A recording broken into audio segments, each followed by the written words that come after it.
I returned to the apartment 3 nights after my neighbor died, and the light in his room was on. No one else noticed it. No one else even remembered he lived there. But I did. Because the night he died, he asked me a question I still can't answer. He knocked on my door at exactly 2:14 in the morning. 3 slow knocks, not loud, not desperate, just precise. I almost didn't open it. In this building, people only knock that late when something is wrong. But when I looked through the peephole, I saw him, standing perfectly still in the hallway, wearing the same gray sweater he wore every day. His name was Elias. At least, that's what I thought it was. He lived across from me for 6 months, and we had never really spoken.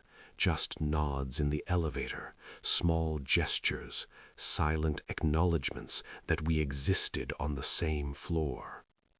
But that night, when I opened the door, he looked at me as if he'd known me his whole life.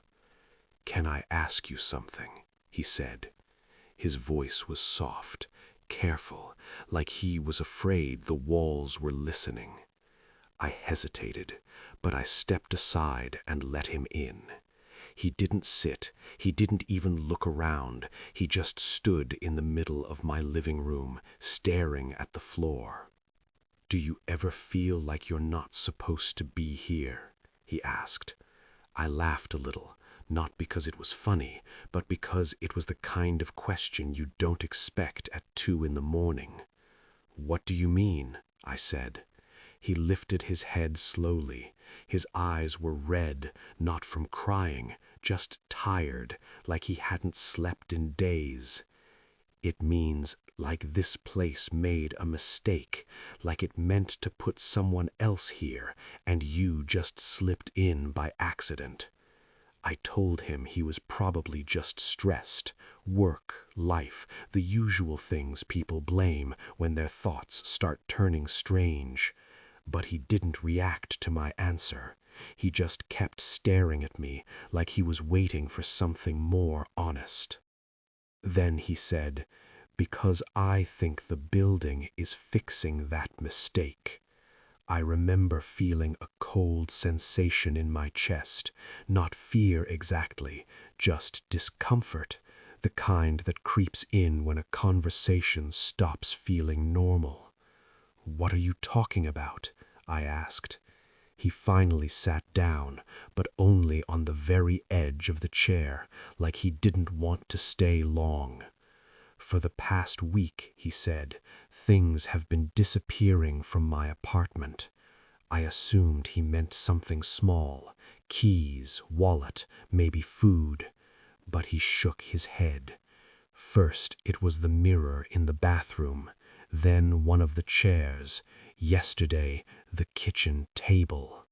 I told him that was impossible. You don't just lose furniture without noticing. But he insisted he wasn't joking. "I wake up and something is just gone," he said.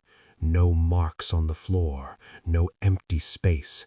It's like the room rearranges itself so it never existed." He swallowed hard. "And no one else remembers them either." I asked the landlord about the second chair. He said my apartment only ever came with one. At that point, I thought he might be having some kind of breakdown. Stress, isolation, maybe worse. So I tried to calm him down. I offered him water, told him we could talk to the building manager in the morning. But he didn't take the glass. He just asked his question again. "Do you ever feel like you're not supposed to be here?" This time, I didn't laugh, because something in his voice made the question feel like it was literal. Before I could answer, he stood up. "Sorry," he said. "I shouldn't have bothered you." And then he left. I watched him walk back across the hallway. He unlocked his door, stepped inside, and closed it. No noise, no light, just silence. The next morning, there were 2 police officers in the hallway. Elias was dead. They said it was a heart attack, natural causes, nothing suspicious. He'd been found in his bed, alone. I felt strange about it, but not shocked. He looked exhausted, fragile, like someone who'd been carrying something heavy for a long time. What did shock me was the landlord. When I told him I lived across from Elias, he frowned. "There's no Elias on this floor," he said. I thought he was joking, but he pulled out the tenant list, every apartment, every name. Mine was there, but the unit across from me was listed as vacant. "Hasn't been rented in almost a year," he said. I laughed nervously. "That's not possible. I see him every day. Gray sweater, tall guy, quiet." The landlord just stared at me. "I think you're mistaken," he said. That night, curiosity got the better of me. I walked across the hallway and knocked on the door of the so-called vacant apartment. No answer, but the door wasn't locked. It opened with a soft push. Inside, the apartment was empty, completely empty. No couch, no table, no chair, not even curtains. Just bare walls and a single overhead light. But the air inside felt wrong, heavy, like the room had been holding its breath. I walked into the kitchen first. No table, then the living room. No chairs, then the bathroom. No mirror. And suddenly his words from that night came back to me. First it was the mirror, then one of the chairs, then the table. I felt a chill crawl up my spine. It wasn't that he was losing his furniture. It was that the apartment was losing him. Piece by piece, the space was erasing any sign that someone lived there, until the last thing left to disappear was the person himself. I left the apartment quickly, locked the door behind me, told myself it was just coincidence, just stress playing tricks on my mind. But 3 nights later, I came home from work and noticed something strange. My shoe rack was gone. At first, I thought I'd just moved it, maybe cleaned and forgotten. But the floor where it used to sit looked normal. No marks, no dust outline, nothing to show it had ever been there. I opened the closet. My second pair of shoes was missing too. I checked every corner of the apartment. Nothing. The next morning, I asked the landlord, "Did this unit ever come with a shoe rack?" He shook his head. "No, just the basics. Bed, table, 1 chair." 1 chair. My chest tightened. That night, I sat in the living room staring at the furniture, counting it, memorizing it. The couch, the table, the chair, just like Elias described. I didn't sleep. I just watched.